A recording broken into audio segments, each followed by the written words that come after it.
পারিবারিক বিবাদ মেটাতে গিয়ে গুলিবিদ্ধ তৃণমূলের বুথ সভাপতি। ঘটনাটি মধ্যমগ্রাম থানার অন্তর্গত রোহন্ডা চণ্ডীগড় গ্রাম পঞ্চায়েত এলাকার গোপালপুর এলাকায়।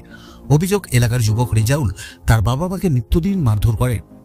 সেই ঘটনা পঞ্চায়েতের সদস্য সহ বুথ সভাপতিকে জানালে বুধবার রাতে রেজাউলের বাড়িতে পৌঁছয় পঞ্চায়েতের সদস্য, বুথ সভাপতি সহ অন্যান্য কর্মীরা। সেখানে কেন রেজাউল এভাবে তার বাবা মায়ের উপর অত্যাচার করছে তা নিয়ে বোঝাতে গেলে আচমকাই দোতলার ঘর থেকে বুথ সভাপতি শাহাদুল ইসলামকে লক্ষ্য করে 3 রাউন্ড গুলি ছোড়ে রেজাউল। 2টি গুলি পাশ কাটিয়ে বেরিয়ে গেলেও একটি গিয়ে শাহাদুল ইসলামের হাতে লাগে। তৎক্ষণাৎ স্থানীয় মেম্বার সহ অন্যান্য কর্মীরা তাকে নিয়ে বারাসাত মেডিকেল কলেজে আসেন। শাহাদুল ইসলামের অবস্থার অবনতি হওয়ায় তাকে আরজিকর মেডিকেল কলেজে রেফার করা হয়। অন্যদিকে উত্তেজিত জনতা ঘটনার খবর পেয়ে রেজাউলের বাড়ির সামনে গিয়ে বিক্ষোভ দেখাতে শুরু করেন। এরপর মধ্যমগ্রাম থানার পুলিশ গিয়ে ঘটনাস্থল থেকে রেজাউলকে গ্রেপ্তার করে এনে পরিস্থিতি নিয়ন্ত্রণে আনেন। সূত্রের খবর, পরবর্তীতে রেজাউলের বাড়ি থেকে আরও একটি আগ্নেয়াস্ত্র সহ একটি ধারালো অস্ত্র উদ্ধার করা হয়েছে। ওনার বাপ মার প্রতি নেপালালিয়ে প্রত্যেকদিন মারতে যেত। তা বাপ মা অভিযোগ জানায় আমাদের কাছে, আমি সভাপতি আর মেম্বারের কাছে অভিযোগ জানাই। আমরা বললাম যে নর্মাল ব্যাপার, গিয়ে আমরা বুঝিয়ে মিটিয়ে দিয়ে আসবো। তারপরে বোঝানোর জন্য গিয়েছিলাম, ছাদের ওপরে ছিল, আমরা ওদের নিচেই আমাদের যাওয়া দেখা পরেই ও গালাগালি মন্দ করে ওপর থেকেই। হ্যাঁ, মেম্বারকেও করে আর এবং ওর বাপ মাকেও করে। তা আমরা বলার পরে যে আমরা তাহলে থানায় ফোন করেছি, অভিযোগ এরকম বলার পরেও আরও ক্ষিপ্ত হয়। বলে আমরা বলি তাহলে নিচেই লাভ, তোর সমস্যা বল।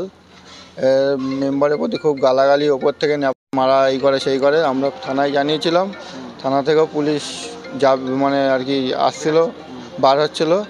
তার মধ্যে ও খুলেই আমরা যখন ওপরে উঠে ওপরে মানে কি যাওয়ার জন্য দরজা খুলছিলাম, নিচে লাভ, সমস্যা বল। তারপরে ওপর থেকে ভরাবার 3টে গুলি চালায়, 2টো গুলি পাশ দিয়ে বার হয়ে চলে যায়। মেম্বারও থাকে, আমিও থাকি, আমাদের একজন কমিটিরও সদস্যও থাকে। 2টো গুলি পাশ দিয়ে বার হয়ে যায়, একটা হাতে লেগে যায়। আমাদের কাছে অভিযোগ জানায় যে আমার ছেলে বারবার আমাদেরকে মারতে আসে এবং আগ্নেয় অস্ত্র শস্ত্রটা নিয়ে তাদের তাড়া দেয়। ওর কাছে অভিযোগ করে, পঞ্চায়েত মেম্বারের কাছে, সভাপতির কাছে অভিযোগ করে। আমরা তার ভিত্তিতে গিয়েছিলাম, যে ওর আরও দিদি টিদি এসেছিলো, যে মেটাতে গিয়েছিলাম যে তুই ভাই এইভাবে করিস কেন। বৃদ্ধ বাবা মা তাদেরকে তোর সঙ্গে থাকে না, খায় না, আলাদা থাকে, তাদের এরকমভাবে বারবার অত্যাচার করিস। তারা বুড়ো মানুষ, তারা জানের ভয়তে লুকিয়ে থাকে, এ করে। ও আমাদের ওপরে চড়া হয় এবং আমরা বলি এইভাবে বারবার করিস না, তোর বাবা মা কী করেছে, তোর সঙ্গে তো থাকে না, তুই তো খাওয়া দিস না, পড়া দিস না। এবং আমাদের সভাপতি বলায় তার উপরে চড়া হয়ে ও ঘরের থেকে গিয়ে ছুটে এনে ওর প্রতি গুলি চালায়। এই বন্দুক পেল কোথায়? ও তো ঘরের মধ্যে, আমরা জানি ও তো দোতলার উপরে থেকে ছুটে, আমরা নিচে কথা বলছিলাম, ও দোতলার উপর থেকে ও 3 রাউন্ড গুলি চালায়। সভাপতির গায়ে কি গুলি লেগেছে? হ্যাঁ, গুলি লেগেছে, ওরা হাতে।